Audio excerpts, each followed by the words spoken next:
start with, you want to pry off this top back part. So just start on one side, remove that, and then here there'll be two T20 screws, 1, 2. So that's T20, remove those, and the rest of the faceplate will pull forward. Just get your fingers around it and pull it off.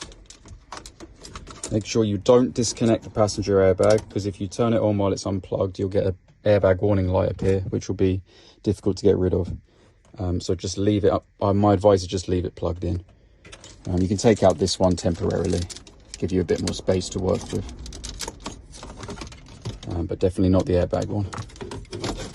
Leave it like that. The 4 more T20 screws, 1, 2, 3, 4. I've already removed those as well. As the unit pulls out, so your power plug and your FM radio antenna. If you've got a newer model, you may have an extra one of these ones, which I think will be black, and that's the DAB aerial. So this one's just got an FM, but a black one is going to be the DAB. So if you're connecting the DAB plus, that's the one you want. And there may also be a green GPS aerial here, but this one's very simple. So this one's just pushy tabs to remove. And this one's pushy tab on the bottom.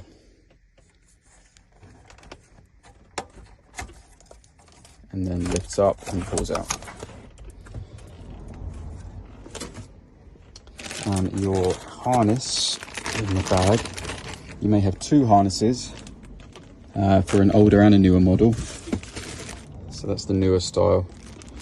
This is the older style. They changed them about 2015 in this one, I think. 14, 15. So this is the older style. And we use this harness. We're going to just plug into that. Make sure it's clipped in tightly, otherwise things might not work. And make sure this white plug here, you've got your CAN bus box connected to it. Again, otherwise things won't work.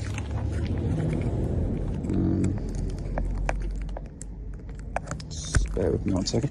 Plug that in. This one, you should be able to leave it unplugged. It's basically just a test. It gives constant power to the unit, so you don't want to leave it plugged in, otherwise the screen won't turn off and it'll be constantly on and drain your battery. So the units are usually set before they're sent out, so you should just ignore that. It should already be ready to go. If for whatever reason the screen doesn't turn on, then you'll need to connect these and then set the CAN bus, which I can let you know how to do, but that's pretty rare. You should just leave them. And when you plug this into the unit, so obviously that's the power plug, but you must remember this small white plug as well. That has to go in, otherwise your steering wheel controls, etc., all that stuff won't work. So make sure those are both plugged in, black and white.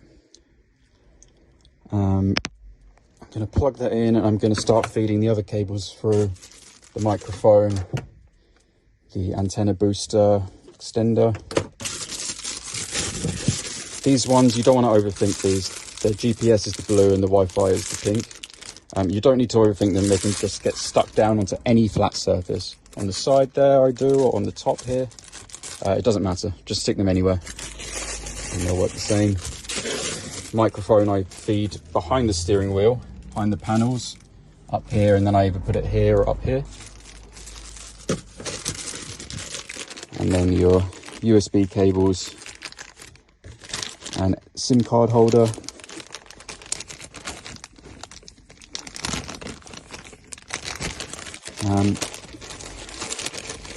I usually, on this one, I'd usually either pull this out and make a little hole at the back, and then you can poke the USBs through, so they're in a convenient place in there.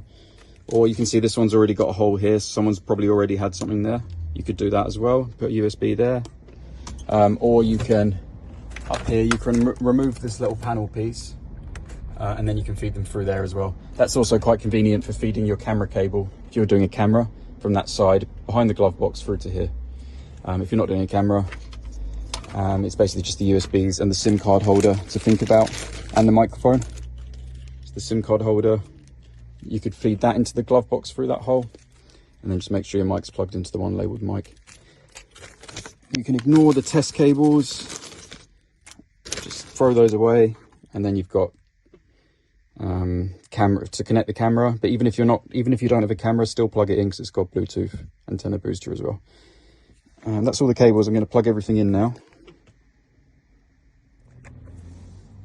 With the radio aerial, which is this one, the FM aerial, this is the extender, and it's also a radio booster. So that one into the white.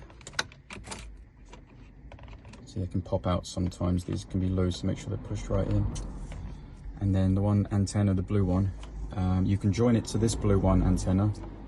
Sometimes it's not required. Sometimes it's just fine as it is. But what this does is powers the antenna, so it gives it 12-volt power, and you should get a stronger signal. So if you're having trouble with the radio signal, this would be the best thing to do. But I say you might not need it. Everything else plugged in. I'm going to run my camera cable. If you are connecting a camera, you'll want to strip this red one, and you'll want to join it to the red one on here. So actually this red one or that red one, doesn't really matter. Easy to just put it in here. Join it to the red one, and then that will give the camera power at the back.